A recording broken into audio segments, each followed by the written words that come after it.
हिँड्नुपर्छ दम छैन तिमीहरुमा युवाहरु ठुक्क लड एक्लै आऊ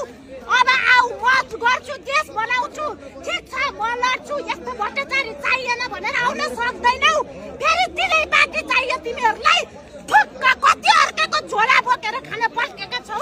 दम छैन नेपाली हैनौ भोलि यिनीहरु त अथाह सम्पत्ति छ विदेशमा गएर एउटा नागरिक बनेर बस्छन् भोलि कुनै पनि झोलेलाई विदेशीले त कुन पार्टीको होस् मलाई छोडिदिन्छु भन्दैन त्यसले तिमीहरुले भनेको खाइकोमा तिमीहरुलाई नै गाड्छ हामी सबै नेपाली त गाडिन्छौ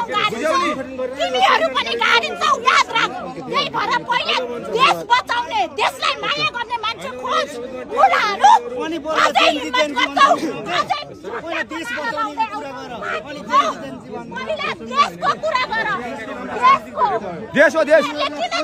हो एउटा देश छ तपाईहरु जनता छ पत्रकार पनि जनता हो यो पत्रकारले देशलाई एउटा सेनाले अहिले यहाँ झोली प्रवेश भयो नि त हैन झोली प्रवेश भयो नि त अहिले नेपी सिंहको आगमन भएको छ नेपी सिंह आएको हुने होला